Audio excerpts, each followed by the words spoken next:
परम पूजनीय बोधिसत्व डॉक्टर बाबा साहब अम्बेडकर, जिसे दुनिया में सिंबल ऑफ नॉलेज, ज्ञान के प्रतीक कहते हैं, वो बाबा साहब ने दुनिया भर के धर्म को देखने के बाद, अनुभव करने के बाद जो सबसे अच्छा धर्म लगा, जो सबसे मानवतावादी धर्म है, जो सबसे स्वागत है आप सभी का।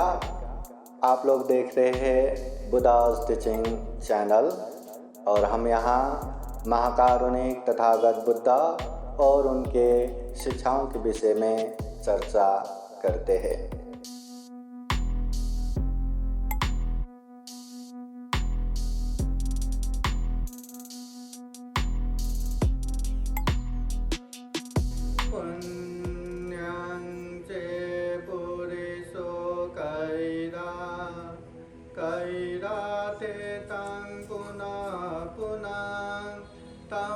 चंदं कैराता सुखो पुण्य शौचयो साप पाप सकरणं कुशल सौपसंपदा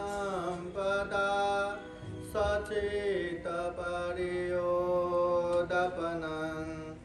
एतं बुद्धान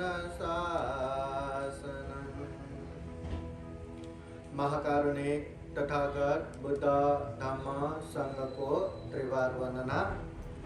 परम पूजनीय बोधिसत्व डॉक्टर बाबा साहब अम्बेडकर उपस्थित संपूर्ण श्रद्धा संपन्न बुद्धि संपन्न उपासक उपासिकाएं, विशेषतः सम्राट अशोक युवा प्रतिष्ठान द्वारा आयोजित चक्रवर्ती सम्राट अशोक, क्रांति ज्योति महात्मा फुले, विश्व रत्न डॉक्टर बाबा साहब अम्बेडकर, उनके संत जयंती निमित्त 5 दिवसीय धम्म प्रबोधन ये कार्यक्रम का ये प्रारंभिक दिन सर्वप्रथम भीम जयंती के उपलक्ष्य में यहाँ उपस्थित संपूर्ण उपासक उपासिकाएं, दूर दूर से सुन रहे संपूर्ण उपासक उपासिकाएं तथापि बुद्धा टीचिंग चैनल द्वारा लाइव देख रहे संपूर्ण उपासक उपासिकाएं,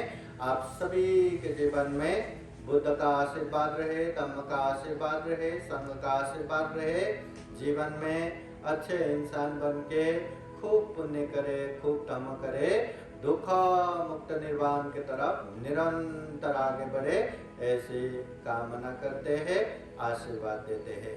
बोलिए साधु साधु साधु। विशेषतः आज भीम जयंती उपलक्ष्य में ये कार्यक्रम संपन्न हो रहा है। परम पूजनीय बोधिसत्व डॉक्टर बाबा साहब अम्बेडकर के विषय में अभी भी धम्म देशना सुना और प्रबोधन में भी खूब सुनते हैं। हर कोई बाबा साहब के विषय में जानते हैं, समझते हैं और अनुभूति करते हैं। वो बाबा साहब हैं। उन समय में जिस समय अच्छे से कुछ खाने को नहीं मिलता था, खाने का इतना दिक्कत था, मगर बाबा साहब की पुण्य आज हमें हर तरह का खाना मिलता है और आज के बच्चे तो खाना फेंकने को भी सोचता नहीं। बाबा साहब की पुण्य। उन समय में अपने समाज के लोगों को कपड़े पहनने का अधिकार नहीं था। आज बाबा साहब की पुण्य हर तरह का फैशन के फैशन कपड़ा पहनने को मिलता है। घर घर में हर किसी का कपड़ा रखने की जगह नहीं होता। बाबा साहब की पुण्य आज अपने समाज के लोगों के पास पहनने को क्या, खाने को क्या, अच्छा अच्छा घर हो गया, अनेक धन संपत्ति से परिपूर्ण हो गया। ये बाबा साहब की पुण्य। हम बार बार बाबा साहब के जीवनी में सुनते हैं, ये बाबा साहब के बच्चे मर रहा है, दवा करना था, पैसा न होने की वजह से देखते देखते मरने को देना पड़ा। परंतु आज बाबा साहब की पुण्य हम थोड़े भी बीमार पड़ते तो हर तरह के डॉक्टर, हर तरह के दवा, हर चीज हमें उपलब्ध है। इतना ही नहीं, बाबा साहब की पुण्य आज अपने लोग औषध लेने वाला नहीं, औषध देने वाला एक से एक डॉक्टर बन गए, बड़े बड़े डॉक्टर बन गए, बड़े बड़े क्लिनिक, बड़े बड़े अस्पताल अपने लोगों के पास है। हम सुनते हैं बाबा साहब छोटे समय में स्कूल से आते समय चलते चलते थक गए, बैलगाड़ा में बैठने के लिए मांग रहे हैं, परंतु उनको बैलगाड़ा में तक बैठने नहीं दिया वो बाबा साहब। परंतु आज बाबा साहब की पुण्य अपने लोगों के पास अच्छे अच्छे गाड़ियां हैं, 2 व्हीलर, 3 व्हीलर, 4 व्हीलर। अरे गाड़ियां तो छोड़ दो, अपने लोग एक से एक प्लेन में बैठ के एक से एक देश विदेश घूम के आते हैं, बाबा साहब की पुण्य। तो बाबा साहब ने इतना करके गए, देश के संविधान निर्माण किया, दुनिया में सिंबल ऑफ नॉलेज के रूप में जाना जाता है, बौद्ध जगत में बोधिसत्व के रूप में पहचाना जाता है। वो बाबा साहब जब गुजर गए, कहते हैं 193 देशों ने अपना झंडा नीचे किया था। इतने बड़े महापुरुष, बोधिसत्व, विश्व रत्न डॉक्टर बाबा साहब अम्बेडकर के भीम जयंती मना रहे हैं। ये केवल मनाने मात्र में सीमित नहीं करना। बाबा साहब का मूल मंत्र क्या है? सीखा, संगठित हुआ, संघर्ष करा। सीखना है, सीखना कभी छोड़ना नहीं है, हमेशा सीखते रहना है, संगठित होना है। ये परिवार की बात नहीं है, ये भाई भाई बहन बहन की बात नहीं है। सारे परिवार, बंधु बांधव, समाज, हर कोई संगठित में रहना है। संगठित रहा न कोई तोड़ पाएंगे, न कोई दुख दे पाएंगे। संगठित रहा तो हमेशा बलवान बनेंगे। संगठित होना है और संघर्ष करना है, अच्छे बनने के लिए, अच्छे करने के लिए, अपने लोगों को भी अच्छे चीजों में लाने के लिए। जिसके पास हक हित अधिकार नहीं, वो हक हित अधिकार देने के लिए, एक से एक अच्छे से अच्छे करने के लिए हमेशा संघर्ष करना है। संघर्ष छोड़ दिया तो हमें कुछ भी नहीं मिलने वाला। बाबा साहब ने इतना पढ़ने का हक हित अधिकार दे के गए, संविधान निर्माण करके गए। यहाँ डॉक्टर इंजीनियर कितने लोग हैं? हाथ उठाइए। कितने लोग हैं? हाथ उठाइए। हाँ, है ना? अगर हम पढ़ेंगे, अगर हम संघर्ष करेंगे तो वो हक हित अधिकार काम को आएगा। अगर हम कुछ भी नहीं करेंगे तो कुछ भी काम का नहीं आएंगे। इसलिए हमें सीखना है, संगठित होना है, संघर्ष करना है। ये बाबा साहब का मूल मंत्र है। अगर हम इसमें सीखने में छूट रहे हैं, संगठित नहीं हो पा रहे, संघर्ष नहीं कर पा रहे, तो समझ लेना हम बाबा साहब के अनुयायी बनने के लिए अभी भी ढिलाई पड़ रहे हैं। हम गंभीर रूप से, सही रूप से हम अनुयायी नहीं बन पा रहे।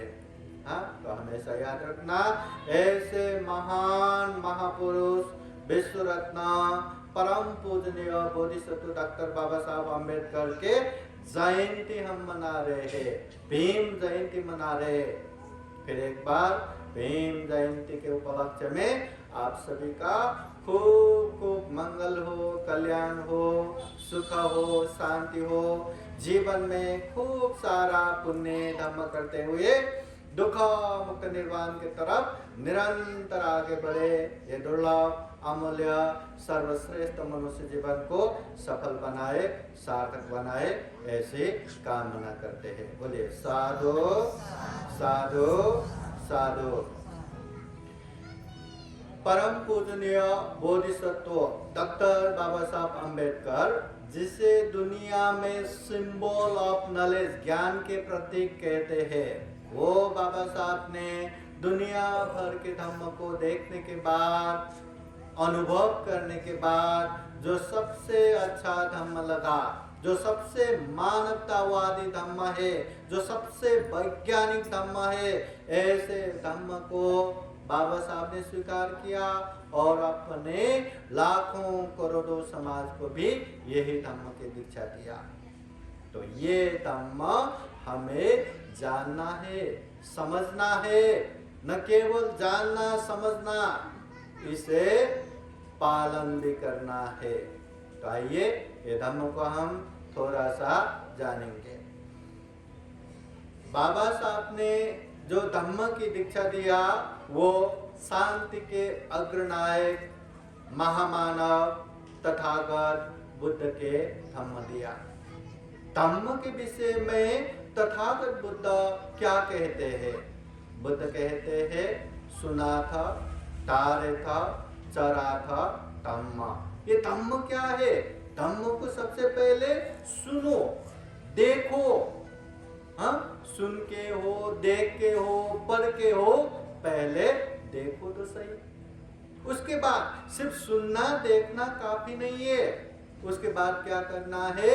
उसे धारण करना है, लेना है। सुनना है करके केवल सुनना नहीं है, सुन के लेना है। पढ़ना है करके केवल पढ़ा खत्म कर दिया ऐसा नहीं, पढ़ के लेना है। सबसे पहले सुनना है, उसके बाद ग्रहण करना है, और उसके बाद ग्रहण करने के बाद चराथा बुद्ध कहते हैं उसको अच्छे से परिचय करना है, जांचना है, परखना है। जो बातें हम सुन रहे हैं, जो बातें हम देख रहे हैं, जो बातें हम पढ़ रहे हैं, सही में यह अच्छा धम्म है क्या?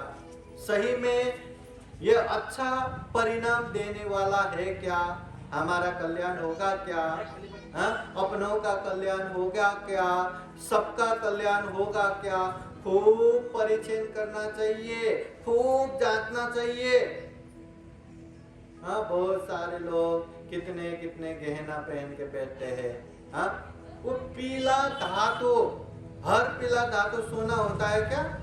आज के समय में सोने से भी अच्छे नकली गहना आता है, देखने में सोने से भी अच्छा दिखता है, पर सोना नहीं है। इसलिए हर पीला धातु सोना नहीं होता, हर धम्म सही धम्म सद्धम्म नहीं होता। इसलिए धम्म को सुनो, ग्रहण करो, परिचय करो, और परिचय करने के बाद संतुष्ट हुआ, अच्छा लगा, इसका परिणाम अच्छा आने वाला है, तब जाके उसे पालन करना है। यहाँ एक दो बातें याद रखना है। पहली बात, तथागत बुद्ध भी कहते हैं मैंने कहा है या बुद्ध ने कहा है करके भी आंखें बंद करके स्वीकार करना नहीं है। ये धम्म आंखें बंद करके स्वीकार करना नहीं है। हम इंसान है, हम प्राणी जगत में सर्वश्रेष्ठ प्राणी है। हम में चिंतन मनन करने की शक्ति है, विवेक बुद्धि है, प्रज्ञा है। इसलिए अच्छे से देख के, अच्छे से जांच के, परख के ही वो धम्म को लेना है। आंखें बंद करके साधु साधु करके लेना नहीं है।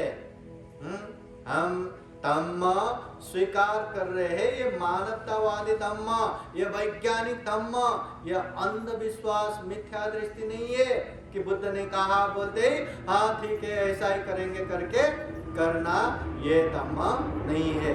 पहली बात ये समझना है।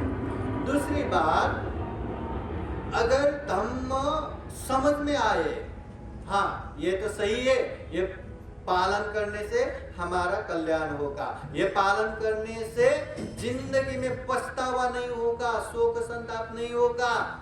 ये धम्म पालन करने से भविष्य में जाके अरे ये मैंने क्या कर दिया करके रोते हुए तड़पते हुए बैठने की जरूरत नहीं पड़ेगा। हाँ, तो ऐसा लगा तो वो धम्म को पालन भी करना है। ऐसा नहीं कि धम्म तो सही में अच्छा है, अच्छा भी लगा, मैं इसे पालन करना चाहता हूं, परंतु अभी नहीं, अतमाजा करे वेरच नहीं, मेरे पास समय ही नहीं है, मैं भविष्य में पालन करूंगा, मैं रिटायर होने के बाद पालन करूंगा, जब मेरे पास कुछ भी समय नहीं रहेगा, कुछ भी काम नहीं रहेगा तब पालन करूंगा। ऐसा नहीं करना। अच्छा लगे तो तुरंत पालन करना चाहिए, तत्काल पालन करना चाहिए। यहाँ अच्छे से अच्छे पकवान बना के खाने के लिए सामने रखा, अरे बाप रे एक से एक इतना अच्छा इतना स्वादिष्ट, अरे बाप रे, परंतु इसे अभी नहीं मैं कल खाऊंगा। वो अच्छा खाना कल तक ऐसा ही अच्छा बनेगा क्या, ऐसे ही ताजा रहेगा क्या? अरे कल तक तो बासी हो जाएगा, और कुछ समय रखा तो उसमें बास आना शुरू हो जाएगा, खाने लायक नहीं बनता। और हम कहते हैं धम्म तो अच्छा है, पालन करेंगे, परंतु अत नहीं नंतर करो, या बाद में करेंगे, बाद में वो समय आएगा, इसका गारंटी है क्या? और आया तो भी ऐसे पालन करने का मन होगा, उसका गारंटी है क्या? तब तक हम जिंदा रहेंगे नहीं रहेंगे ये तक पता नहीं, और हम कहते हैं पालन करेंगे, पर अत नहीं नंतर, अभी नहीं बाद में। हाँ? और बहुत सारे लोग रिटायर होने के बाद पालन करेंगे कहते हैं। यहाँ देखिए बहुत सारे धम्म देशना सुनने के लिए आने वाले ऑलरेडी रिटायर ही रहता है ना? रिटायर कितने साल में होते हैं? 55-60 साल में, है ना? ऑलरेडी रिटायर उपासक उपासिका ही रहते हैं, और कुछ जवान रहते हैं, तो वो भी देखो जो रिटायर होके बैठे उपासक उपासिकाएं, सारा घर का काम छोड़ के, सारा इधर उधर का छोड़ के, केवल और केवल धम्म ही पालन करके बैठे हैं। मैं दान दे के बैठूंगा, मैं शील पालन करके बैठूंगा, मैं ध्यान साधना करके बैठूंगा, केवल यही धम्म में लगे हैं। ऐसे कोई उपासक उपासिका है क्या? है क्या? अगर वो उपासक उपासिका पालन नहीं कर रहे तो मैं रिटायर होने के बाद पालन करूंगा, क्या आप रिटायर होने के बाद पालन कर पाएंगे क्या? हाँ? इसलिए अच्छा लगे तो बाद में करके नहीं बैठना, तुरंत पालन करना चाहिए, ये बात ध्यान में रखना। और एक बात, धम्म को खूब अच्छे से जांच के समझ के परीक्षण करके पालन करना इसलिए भी जरूरी है। अभी बच्चों का वो 10th क्लास का एग्जाम हो गया, 10वीं का परीक्षा संपन्न हो गया, सारे बच्चे खूब मेहनत करते हैं, अच्छे से अच्छे रिजल्ट आए, अच्छे से अच्छे परसेंटेज आए करके, परंतु इतना परीक्षा देने के बाद, इतना मेहनत करने के बाद भी जाने अनजाने में अब वो फेल हो गया, तो उसके लिए कितनी बड़ी बात है ना, फेल हो गया। परंतु वो भी इतनी बड़ी बात नहीं है, वो अगले साल फिर से एग्जाम दे सकते, फिर से परीक्षा दे सकते, इतनी बड़ी बात नहीं है। कोई व्यक्ति यहाँ से दूर चैत्य भूमि हो या दीक्षा भूमि हो जाने के लिए ट्रेन का टिकट लेके बैठे, और स्टेशन पहुंचते पहुंचते थोड़ा सा देरी हो गया, आंखों के सामने ही ट्रेन निकल गया, उसके लिए दुख की बात है कि नहीं? परंतु ये दुख भी इतनी बड़ी दुख नहीं है, वो दूसरा ट्रेन पकड़ के चला जा सकते हैं। अभी ट्रेन तो छोड़ ही दो, किसी ने विदेश जाने के लिए हवाई जहाज का टिकट लेके रखा, वीजा लेके रखा, सब लेके रखा, और एयरपोर्ट पहुंचते पहुंचते देरी होने की वजह से आंखों के सामने वो प्लेन निकल गया, उसके लिए तो बहुत बड़ा दुख है, बहुत बड़ा नुकसान है। परंतु ये भी इतनी बड़ी नुकसान नहीं है, वो फिर से दूसरे प्लेन में, हवाई जहाज में जाके दूसरे देश घूम के आ सकते हैं। परंतु एक बार हमारी जिंदगी जाने अनजाने में गलत रास्ते में चल के खत्म हो गया तो हो गया। बुढ़ापे में आने के बाद अरे ये मैंने क्या कर लिया, मैं तो गलत रास्ते में चलते चलते मेरा जिंदगी खत्म होने को आया, अरे फिर से मेरा जवानी वापस आ जाए, अब तो मैं अच्छा करूंगा, अब तो मैं अच्छे मार्ग में चलूंगा, अब तो मैं सही धर्म पालन करूंगा। क्या ऐसे पछतावा करने से वो जवानी वापस आएगा क्या?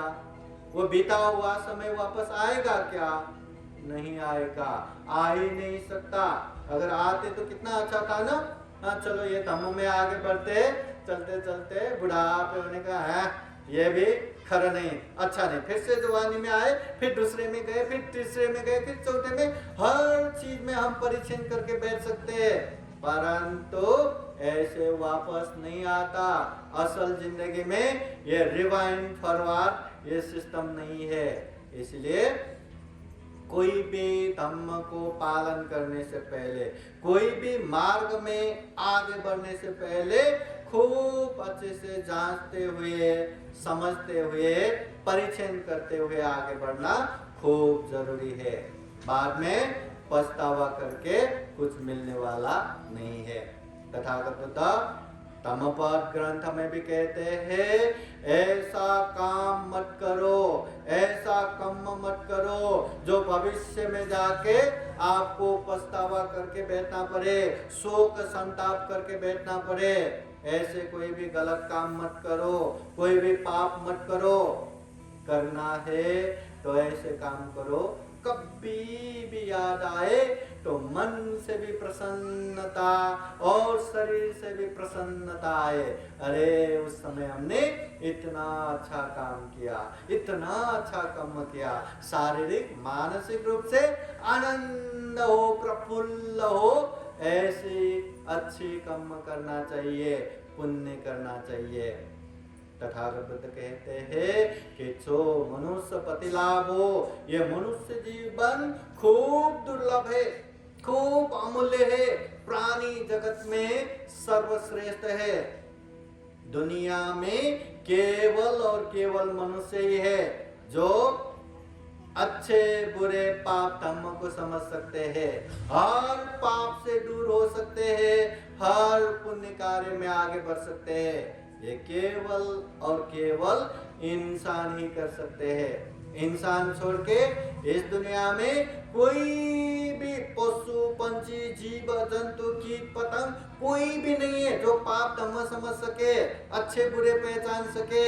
अरे ये तो पाप है मैं नहीं करूंगा, अरे ये तो पुण्य है मैं यही करूंगा, ऐसा कहने वाले कोई भी प्राणी नहीं है। केवल और केवल इंसान ही है जो अच्छे बुरे समझ सकते हैं, बुराई से दूर हो सकते हैं, अच्छाइयों में आगे बढ़ सकते हैं। समझते ना पाप धर्म, समझते ना अच्छा बुरा, समझते हैं ना? हाँ समझते हैं तो हम क्या वाकई सही में पाप से दूर होते हैं क्या? सही में पुण्य कार्य में आगे बढ़ते हैं क्या? गलत चीजों से हम दूर है, अच्छे चीजों में आगे बढ़ रहे हैं। ध्यान रखना, आग आग है, कोई भी पकड़ेगा उसको चटका देगा ही, उसको जलाएगा ही। ये आग ये नहीं देखेगा कि ये तो बच्चा है, ये तो बड़ा है, ये तो बूढ़ा है, ये भी नहीं देखेगा ये तो बौद्ध है, ये तो बुद्ध का अनुयायी है, ये तो बाबा साहब अम्बेडकर के अनुयायी है, इसे तो नहीं जलाना चाहिए, ये नहीं देखेगा। कोई भी धर्म का हो, आग आगे पकड़ेगा तो जलाएगा ही। इसी तरह दुनिया में आप कोई भी धर्म मानने वाला हो, ये फर्क नहीं पड़ता, परंतु जो गलत करता है, जो पाप करता है, जो अकुशल करता है, उसका परिणाम गलत आएगा, आना ही है। और जो अच्छा करता है, जो पुण्य करता है, जो धम्म करता है, उसका परिणाम अच्छा आना ही है। इसलिए बुद्ध कहते हैं सबे सता कम सका, यहाँ जो जैसा कर्म करता है वैसा ही परिणाम आएगा। यहाँ देखा जाए तो इंसान में भी अनेक तरह से भिन्नता है ना।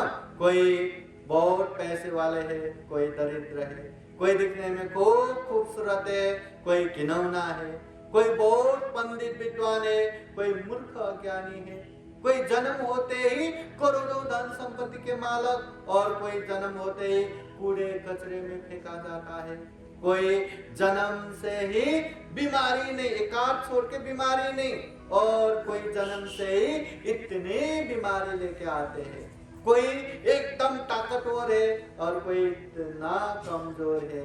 हाँ, कोई मतलब एकदम अल्पायु है, जल्दी मर जाता है, माँ के पेट में मर जाते हैं, जन्म होते ही मर जाते हैं, और कोई दीर्घायु है, लंबे समय तक जीते हैं।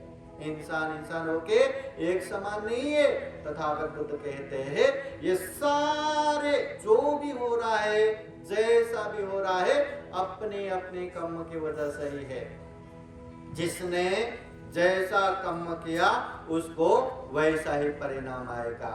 जिसने पढ़ा वो एजुकेटेड बन गया, जिसने डॉक्टर पढ़ा वो डॉक्टर ही बनेगा, जिसने इंजीनियर पढ़ा वो इंजीनियर ही बनेगा, डॉक्टर पढ़ के वो इंजीनियर बन गया ऐसा नहीं होता, इंजीनियर पढ़ के डॉक्टर बन गया ऐसा भी नहीं होता। जिसने जैसा किया वैसा ही परिणाम आता है। ये जिंदगी का सच्चाई है। इसलिए आप बुद्ध के अनुयायी है, इसलिए हमें इतना पाप माफ है, छूट है, ऐसा नहीं होता। हाँ, हम बाबा साहब के भक्त हैं, हम इतना पाप तो कर ही सकते हैं, बाबा साहब आके आपको छुड़ाएगा, ऐसा नहीं होता। जिसने जैसा कर्म किया वैसा ही परिणाम आएगा। बुद्ध मार्ग दिखाते हैं। बाबा साहब ने ये धम्म की दीक्षा दिया, 22 प्रतिज्ञा दिया। अब वो 22 प्रतिज्ञा अच्छे से समझ के पालन करेंगे तो जीवन में उन्नति है। परंतु 22 प्रतिज्ञा लेंगे, धम्म की दीक्षा लेंगे, परंतु 22 प्रतिज्ञा क्या है वो भी पता नहीं, पालन करना तो दूर की बात है, तो क्या ही फायदा होगा, लाभ क्या मिलेगा? कुछ नहीं मिलेगा। बाबा साहब है, वो बाबा साहब है, बुद्ध है, वो बुद्ध है। हम बुद्ध जैसा काम कर रहे हैं क्या? हम बाबा साहब जैसा काम कर रहे हैं क्या? हाँ, इसलिए हमें ऐसा याद रखना, जीवन में इस तरह का छोटे मोटे समस्याएं आए, मार आया करके न घबराने की जरूरत है, न विचलित होने की जरूरत है। बाबा साहब के जीवन में देखे तो उनके जीवनी में कैसे कैसे मार आया, कैसे कैसे समस्याएं आया। प्यास लगा तो पानी भी पीने को नहीं दिया। तो इसके सामने ये जीवन में जो छोटा मोटा समस्याएं आते हैं ये बड़ी बात नहीं है। इसलिए जब भी अच्छे करते समय इस तरह का समस्या आए, मार आए, तो समझ लेना हम सही मार्ग में है, हम सही रास्ते में है।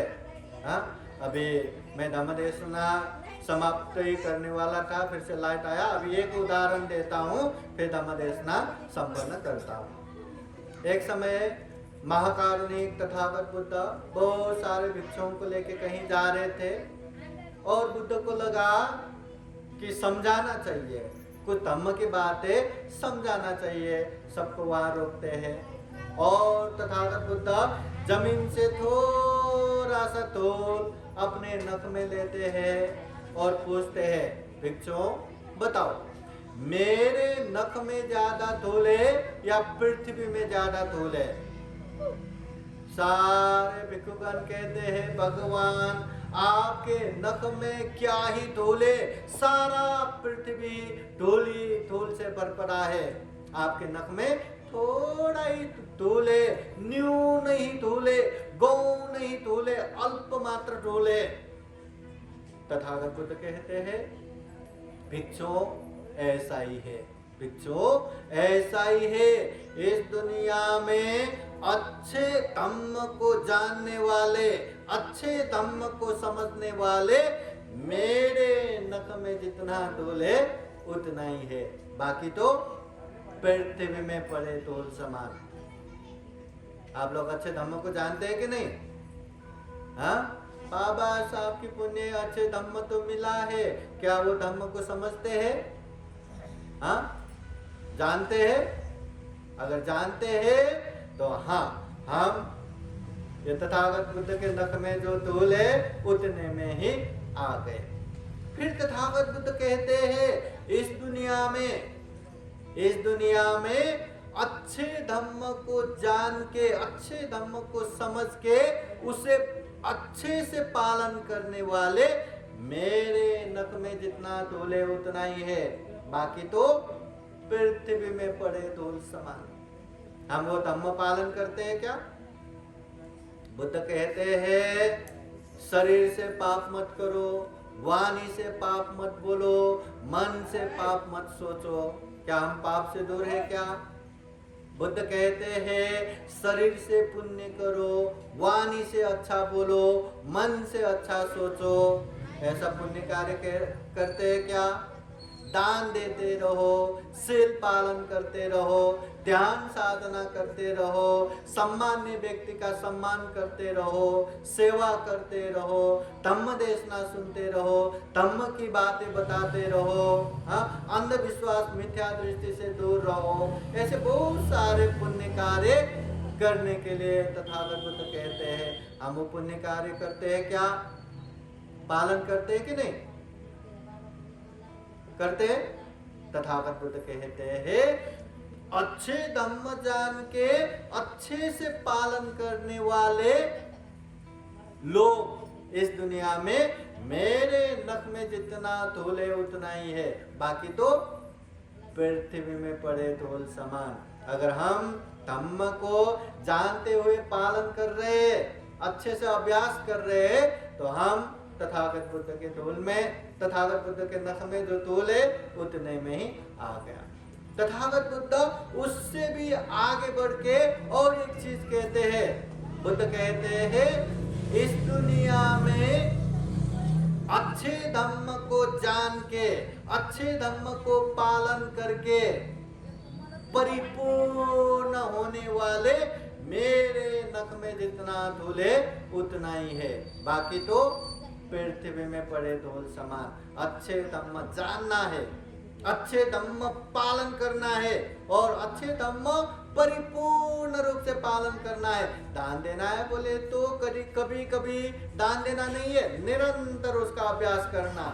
शील पालन करना है बोले तो कभी कभी पालन करना नहीं है, निरंतर उसे पालन करना। ऐसे निरंतर पालन करके परिपूर्ण होना। धम्म में परिपूर्ण होगा तो दुख मुक्ति का मार्ग फल भी प्राप्त होगा। श्रोतापति, सकितागामी, अनागामी, अरंत परिपूर्ण रूप से पालन करना है।